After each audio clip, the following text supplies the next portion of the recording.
मंगळवेढा तालुक्यातील शेतकऱ्यांच्या पिकांची अतिवृष्टीमुळे व भीमा नदीला आलेल्या पुरामुळे नुकसान झाल्याने तालुका पंचनामे होऊन नुकसान भरपाईच्या मागणीसाठी सोलापूर लोकसभा मतदारसंघाच्या खासदार प्रणिती शिंदे यांच्या वतीनं तहसीलदार मंगळवेढा सचिन लंगोटे यांना निवेदन देण्यात आले।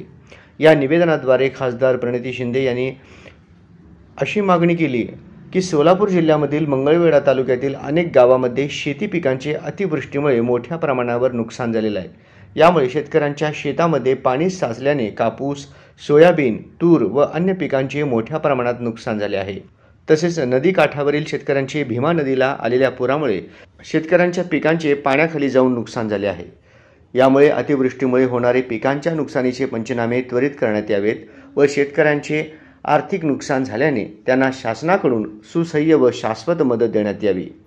तरी मंगळवेढा तालुक्यातील शेतकऱ्यांच्या पिकांचे अतिवृष्टीमुळे व भीमा नदीला आलेल्या पुरामुळे नुकसान झाल्याने तात्काळ पंचनामे करून शेतकऱ्यांना शासनाकडून मदत मिळण्यासाठी संबंधितांना आदेश द्यावेत अशी मागणी करण्यात आली आहे। यावेळी जिल्हा परिषद सदस्य अर्जुन पाटील, दामाजी कारखाना संचालक राजेंद्र चरणू पाटील, प्रदेश काँग्रेसचे सेक्रेटरी रविकिरण कोळेकर, सिद्धू कोकरे, जिल्हा काँग्रेसचे समन्वयक मनोज एलगुलवार, समाधान आके, पद्मिनी शेट्टीयार, पंडित पाटील, सत्तार इनामदार सचिन पाटील, संजय पाटील हवालदार, रणजित पाटील, रवी पुजारी, सागर रणे, राजू हवालदार, प्रकाश चौगुले, अशोक मोरे, बिरुदेव कोकरे, काका पुजारी, मल्हारी पाराधे, उत्तम पाटील आदी उपस्थित होते।